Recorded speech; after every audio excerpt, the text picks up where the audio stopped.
Pertenece a una serie de organizaciones que están en todo México, de organizaciones que luchan en contra de los altos pagos de la electricidad. Está en Tabasco, que es la organización más grande que existe y que supuestamente ya se le habían resuelto los problemas, pero el pasado mes declararon que no se les resolvió y se fueron una vez más a la resistencia de los pagos por los altos costos que tiene las tarifas de la electricidad.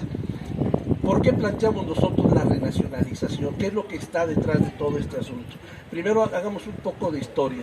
La electricidad, como ustedes saben, desde un inicio, cuando fue introducida a nuestro país, fue a través de empresas privadas, pero nunca fueron suficientes para dar abasto a las necesidades del país. Poco a poco se fueron llevando a cabo reformas a la Constitución y a las leyes para que el Estado fuera interviniendo en tomar el control de la electricidad, pero no propiamente estaba nacionalizada. Simplemente el Estado empezó a intervenir y con esto se logró el 65% de cubrir las necesidades del país del sector eléctrico. Pues bien, en ese proceso, todavía estamos hablando antes del 55-58, es cuando el presidente en el 58, no recuerdo ahorita el nombre, planteó la nacionalización del sector. ¿Por qué planteó la nacionalización? Porque la electricidad, desde el momento en que ésta se implanta en el país, se vio la gran necesidad que tenemos de tener todos acceso a la electricidad. Y conforme ha avanzado la modernización, las altas tecnologías y demás, hoy sin electricidad ya no podemos acceder a una vida moderna. Por ejemplo, nuestra Constitución, que establece diversos derechos o garantías individuales como el derecho a la salud, el derecho a la seguridad, a la educación, no pueden ser posibles sin el acceso a la electricidad. Hoy los jóvenes, para poder tener acceso a exámenes, a cursos, requieren del internet, requieren de electricidad. No pueden ya, inclusive no por la pandemia, desde antes de la pandemia, ya en universidades públicas se les piden tareas a través del internet. El propio internet, el acceso al internet, ya se considera derecho humano en algunos países, pero ¿cómo vas a tener internet si no tienes acceso a la electricidad? Lo mismo pasa con la salud. Tenemos el derecho a la salud como derecho constitucional, como derecho humano, pero ¿cómo puedes tener acceso a la salud cuando enfermedades como la diabetes, que requieren de la insulina y que se esté en un refrigerador congelada, o aquellos que tienen necesidad de aparatos eléctricos, no pueden pagar la electricidad y por lo tanto no pueden tener acceso a la educación? Y lo mismo sucede con la seguridad.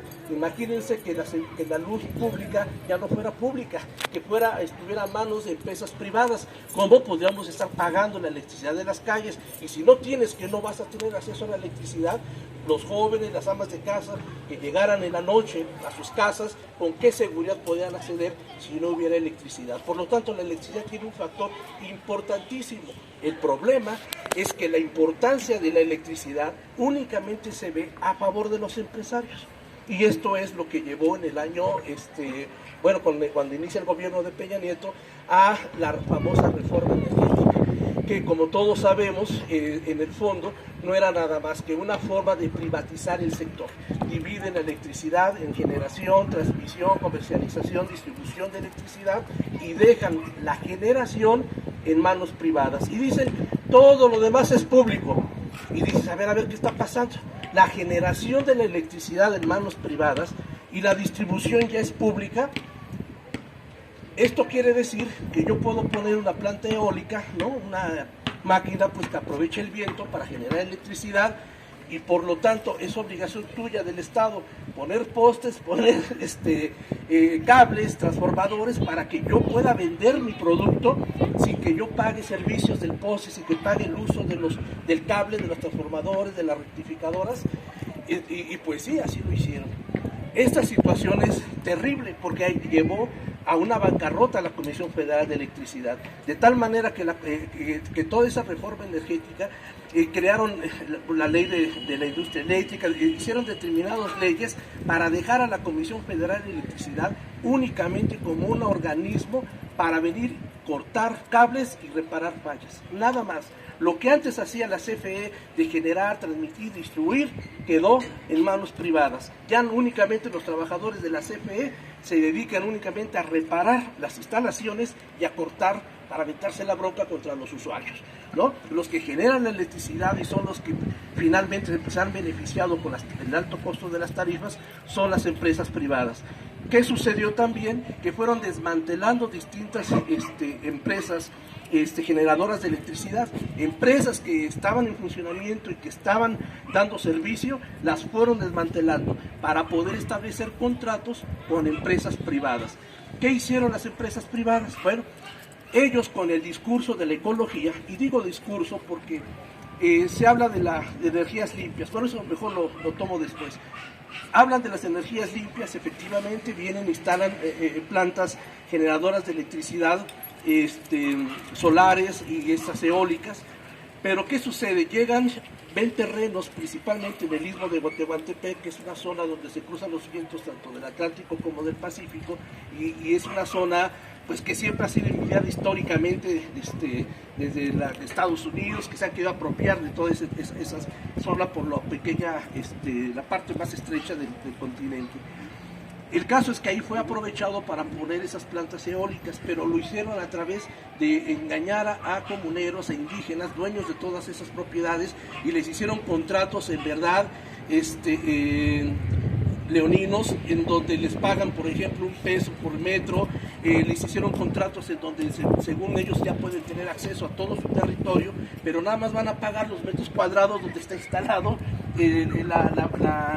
la hélice con su maquinaria, ¿no? O sea, cuestiones gravísimas en donde otros inclusive los obligaron a establecer contratos donde ya prácticamente vendían sus terrenos, es decir, prácticamente no invirtieron casi nada, ¿no? Y ellos nada más dejan sus plantas y al final dejan un grave problema a la Comisión Federal de Electricidad, porque este tipo de plantas generan electricidad intermitente, es decir, no es electricidad continua. ¿Esto qué provoca? Pues lo sabemos todos, si la corriente varía en nuestras casas, ¿qué pasa con los aparatos eléctricos? Se afectan, ¿no? Pues lo mismo pasa con la energía de alto voltaje, porque las plantas rectificadoras requieren de un mayor esfuerzo para su funcionamiento. Y sucede que en los contratos que se celebraron con esas empresas no se especifica nada. Es decir, que el daño que se les provoca y el mantenimiento de esas plantas lo hace la CFE a costa de nuestros impuestos. Y las empresas privadas no pagan nada. Lo mismo por el uso de los postes y el uso de los cables. Son públicos, pertenecen al pueblo, es decir, a la CFE, pero las empresas generadoras no pagan ni un solo centavo por transmitir la energía a través de todos estos medios. Esto que provoca que la CFE prácticamente tenga un nulo ingreso, no le ingresa dinero, y en cambio todas las instalaciones están siendo usadas por las empresas privadas para su propio beneficio. Esta situación es la que prevaleció en el sexenio de Peña Nieto. Ahora, con la llegada del nuevo gobierno que busca recuperar el sector energético, es decir, petróleo, gas y electricidad, pues se enfrenta a graves problemas. Primero, los contratos que se establecieron para la extracción de petróleo, de gas y de electricidad tienen la misma temática, ¿no? Todo el control para que el que extrae el gas, por ejemplo, le dan la concesión de extraer el gas. Ellos no lo fabrican, ellos no crean el gas, nada más le dicen: aquí conéctate, pon un tubo, ponlo a la vivienda que le vas a vender el producto y vas a cobrar el servicio, pero no hace nada. Es decir, el gas, que es de los mexicanos, que es recurso natural, es un medio para que estas empresas se enriquezcan con millones y millones de ingresos y no pagan nada más que el simple impuesto, ¿no? Pero ¿qué pasa en Pemex y qué pasa en electricidad? Algo peor, que ellos no pagan impuestos. ¿Por qué? Porque de acuerdo a las leyes internacionales, si ellos pagan impuestos en sus países de origen, les perdonan los impuestos en los países donde están haciendo, tienen plantas secundarias. Imagínense nada más poner grandes empresas donde que utilizan nuestra riqueza, no pagan por ningún servicio y tampoco pagan impuestos. Esta situación es la que ha hecho que Andrés Manuel López Obrador, a través de la Secretaría de Energía, llevar a cabo un acuerdo, ¿no? Un acuerdo por acabar con estos contratos. El problema que yo le veo de este acuerdo es que lo justifica con base a la pandemia, ¿no? Dice más o menos esta reforma: Debido a que la pandemia ha llevado a que mucha gente esté en sus casas, esto ha provocado que se eleve el consumo de electricidad y en cambio en las empresas baje. Y como el mayor consumo es en las empresas, ¿qué sucede? Que nosotros como CFE ya estamos generando la capacidad de electricidad suficiente para satisfacer las necesidades del país. Por lo tanto, no tengo por qué comprarle ya a las empresas privadas, ¿no? Y esto es real. Y lo dice Obrador muy claro, estoy como presidente trabajando en beneficio de la nación. Yo simplemente, si yo tengo la capacidad de generar la electricidad, ¿por qué tengo que comprar electricidad? Pero los contratos dicen que sí les tiene que comprar. ¿Qué es lo que está sucediendo? Pues que al final de cuentas estamos generando electricidad que se pierde, ¿no? Porque se tiene la obligación de comprarle a las empresas privadas. Ese es el primer problema, ese tipo de contratos. Y lo mismo está en Pemex y lo mismo está en el gas. En cuanto a la cuestión eléctrica, sucede que la estructura de la Comisión Federal de Electricidad y de la Secretaría de Energía está llena de gentes con una mentalidad neoliberal, es decir, con la idea de que la palabra modernización sea sinónimo de privatización. Por lo tanto, muchas gentes dentro de la CFE y de la Secretaría de Energía están haciendo todo lo posible por boicotear al gobierno federal que se renacionalice el sector. Para poder resumir un poco lo que he dicho hasta ahorita, después de que se nacionaliza el sector, ¿no? En el 58, la reforma de Peña Nieto vino a privatizar, a abrir las puertas abiertas al capital privado para la electricidad. ¿Qué implica que se privatice, compañeros? Simple y sencillamente que nadie de nosotros, ¿no? Yo también soy trabajador, vamos a poder pagar los altos costos de la electricidad. Para los que tenían los recibos anteriores, vean ustedes ahí, dice cuánto está subsidiado la electricidad. Si nos cobraran realmente lo que representa el costo de la electricidad, en el momento que fuera ya privado totalmente, no podríamos pagarlo, en verdad no lo vamos a poder pagar, ¿sí? En este sentido, seguir o dejar que siga este proceso de privatización es condenarnos a dejarnos sin electricidad, a que no podamos, a que sustituyamos focos por focos ahorradores, a que estemos quitando refrigeradores, estemos quitándonos tecnología que es necesaria para vivir en aras de estarle pagando la electricidad a esas empresas privadas. Por lo tanto, hubo una privatización oculta, soterrada de la electricidad por la reforma de Peña Nieto. Hoy López Obrador busca renacionalizarla, pero utiliza un recurso que para nosotros es muy débil, tan débil que más tardó en darla a conocer. De hecho la dio a conocer creo el 15 de mayo me parece, y creo que hasta el otro día ya teníamos inmediatamente cartas de países como Bélgica, Alemania, Canadá, Francia, Estados Unidos obviamente, cartas diplomáticas presionando al gobierno de López Obrador a que cumpla esos contratos, a que se apegue a los procesos internacionales de comercio, etcétera. Y lo peor, lo más grave, es que organismos como Greenpeace, que es una organización ambientalista conocida a nivel mundial, haya metido un amparo. Yo se lo digo con toda honestidad, yo cotizaba a Greenpeace desde hace muchos años, ya tanto que ni me acordaba yo que estaba ahí cotizando. Cuando veo que meten el amparo y ganan el amparo en contra de esta propuesta, pues inmediatamente hablé y les exigí el retiro de mi aportación, ¿no?, a esta organización. ¿Qué es lo que está pasando aquí? O sea, Greenpeace hoy se está convirtiendo en una organización que está defendiendo los intereses de la iniciativa privada a nivel transnacional. O sea, no nada más del capital nacional. Es gravísimo. Ellos dicen que en el momento en que se rompan estos contratos ya no se va a generar electricidad limpia, dicen ellos, ¿no? Y que se va a estar generando electricidad con el uso de carbón, de combustóleo, y eso va a contaminar el planeta. En el programa de Carmen Aristegui, por ejemplo, sus disque especialistas, que son los perros rabiosos defensores del neoliberalismo, y con perdón de los perros, pero dice uno de ellos, esto es una grave, este acuerdo de López Obrador es una afectación al planeta, a la vida misma, dice él, porque se está atentando contra la vida por quitar la producción de energías limpias. Pues bien, si nosotros estudiamos con la cantidad de energía que se está produciendo en el país, la energía de combustóleo representa apenas el 3% de toda la electricidad que se genera. O sea, es una exageración pavorosa lo que están diciendo estas gentes. Ahora, eso no quiere decir que nosotros digamos, ay, aplaudo todo lo que haga el gobierno, no, hay que ser más críticos. Nosotros estamos de acuerdo por el uso de energías limpias, pero ¿cómo lo vas a hacer si el Estado no tiene el control de la misma?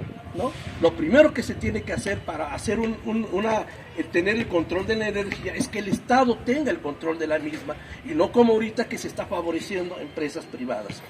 Pues mientras está este proceso, se da una guerra muy fuerte dentro de la Secretaría de Energía y dentro de la CFE, al grado de que ya Manuel Bartlett ha declarado de manera abierta que no se van a hacer cortes ni se va a dar continuidad al proyecto de modernización.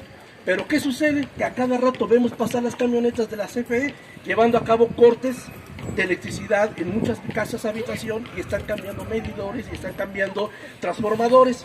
¿Qué implica el medidor, el transformador? Bueno, desde que surgió lo que se le llama neoliberalismo, que no es otra cosa que el capitalismo en su etapa salvaje. Si gustan, después hablamos un poco sobre lo que es el neoliberalismo, pero ahorita nada más de pasado lo expongo de esa manera. No es un sistema económico distinto al capitalismo, es lo mismo.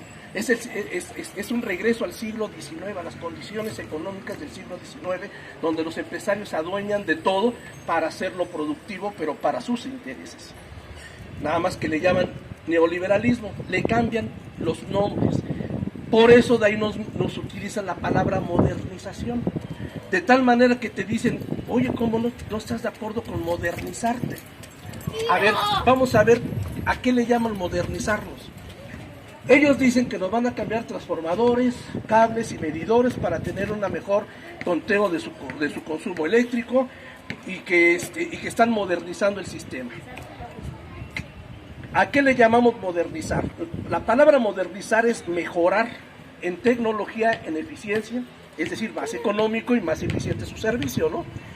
¿Por qué me llamas eficiente cuando el cable que yo tengo es de cobre, que es el tercer mejor conductor que existe? Primero es el oro, después la plata y después el cobre. No le ponen oro y plata porque ¿cómo estaría el asunto, no? Es el cobre, es el de los más baratos. El aluminio es como el quinto conductor y le da el 45%, le quita de resistencia en eficiencia que el cobre, el conductor de electricidad. ¿Dónde está la mejora? ¿Dónde está ahí la modernización? No, más bien es un retroceso, ¿no? Pero ¿por qué le ponen aluminio? ¿Por qué? Porque si tú te cuelgas del aluminio se corta el cable. Es decir, ya no van a poder permitir que la gente se esté colgando. A eso es su modernización, a tener un control de que ya no se esté colgando la gente. Los transformadores, no sé cuánto tiempo tenga esta unidad. ¿Tienen transformador interno ustedes? No. Fíjense, nosotros en nuestra unidad sí tenemos un transformador. A nosotros nos costó ese transformador, lo pagamos todo, lo pagamos interno. Por eso ahí la CFE no entra para nada con nosotros en Santa Verónica. Sabemos lo que costó el transformador. A nosotros nos lo garantizaron por 125 años. ¿Dónde está el transformador de esa?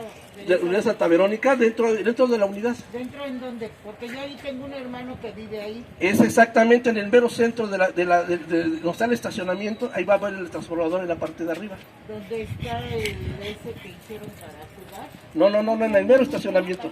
Ah, sí, enfrente de la cancha de fútbol. Ahí está el transformador, luego lo ven, es a simple vista. Hagan de cuenta aquí el estacionamiento, a la mitad ahí está. Lo que pasa es que no... Y ahí es más, abajo del transformador está el tablero, ahí lo va a ver usted. Y el cableado que tenemos nosotros es subterráneo, por eso no se ven los cables. Y todo es de cobre, ¿no?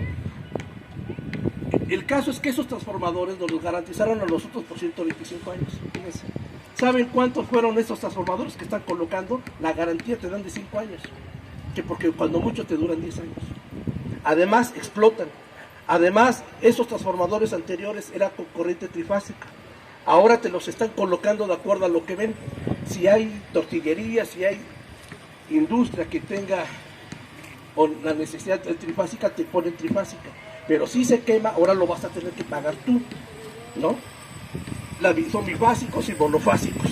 Los van colocando de acuerdo a las necesidades de la gente. Y los hacen a cálculo, de acuerdo a la cantidad de viviendas, van colocando un transformador. Y ha habido muchos transformadores que se han quemado, debido a que las necesidades de la gente es superior, por ejemplo, en épocas de fríos, ¿no? Cuando pone la Navidad y todos estos arreglos, pues se consume más electricidad. Aparte de eso, te colocan un tablero. Ahora ya no es el medidor es un paso transitorio para que, es más, si permites que te coloquen el medidor, es dar paso para que después te lo quiten. Y dicen, pues ya me dejaron mi medidor. Sí, pero porque ahora ya colocaron un tablero en donde ya la conexión es directa y por control remoto ya te cortan la electricidad. Ya no necesitan venir y te dan un aparatito para que tú vayas midiendo tu consumo. ¿Quieres consumir 500 megawatts? Perfecto, págalos y con tu tarjeta vas viendo cómo consumes electricidad. Si vas viendo que se está acabando, pues apaga tu luz, ¿no? Pero si te llegas a cero, te quedas sin electricidad. Esta es lo que llaman modernización, que en concreto es ir paso hacia la privatización, que es el tener el control totalitario de lo que ellos llaman las pérdidas técnicas de electricidad. Ese es el término, el concepto que ellos le aplican. Son pérdidas técnicas de electricidad que según ellos representa un gran dinero, y no es cierto. Las grandes pérdidas de electricidad son las grandes empresas transnacionales que no pagan electricidad o pagan tarifas muy económicas, a diferencia de lo que nos están cobrando a nosotros como usuarios. Pues bien, en ese sentido, esa lucha que se está dando de la Secretaría de Energía, resulta que los que están viniendo no son de la CFE, son de las empresas contratistas, que tienen contratos que les hicieron con la CFE para llevar a cabo ese trabajo. Y lo que están haciendo las empresas contratistas es en los hechos imponerse en contra del gobierno. Entonces el propio gobierno a nosotros nos ha dicho en las pláticas que hemos tenido con ellos, señores, si ustedes no se organizan, no podemos hacer nosotros todo, porque el contrato nos obliga a dejarlos a ellos, ¿sí? El problema es que si ustedes permiten que el cable se lo roben, es problema de ustedes, porque nosotros lo vamos a reponer. En las primeras pláticas que tuvimos con Manuel Bartlett, él nos decía, señores, cuando llegamos a la CFE, no encontramos ni un solo metro de cable de cobre. Todo lo que han cambiado a nivel nacional, ¿dónde está? Todo el cable de cobre. Por lo tanto, dice, tenemos cable de aluminio que compraron, tenemos medidores, pero al por mayor, tenemos bodegas de medidores que se compraron a las grandes familias, estas que lo tienen, desde Carlos Slim y otros. El problema es que todo lo que han retirado, transformadores, el alambre de cobre, todo se lo robaron. Se robaron todo, se robaron computadoras, dejaron las oficinas vacías, el gobierno anterior. Por eso nosotros como organización nos hemos integrado en comités. Es decir, no hay mejor lucha que la que no hacemos nosotros. Somos una organización que no participa con ningún partido político, pero respetamos la militancia de cada quien en su propia decisión personal. No, gracias. Si usted ahí está agua, por favor. ¿Agua? También, por favor.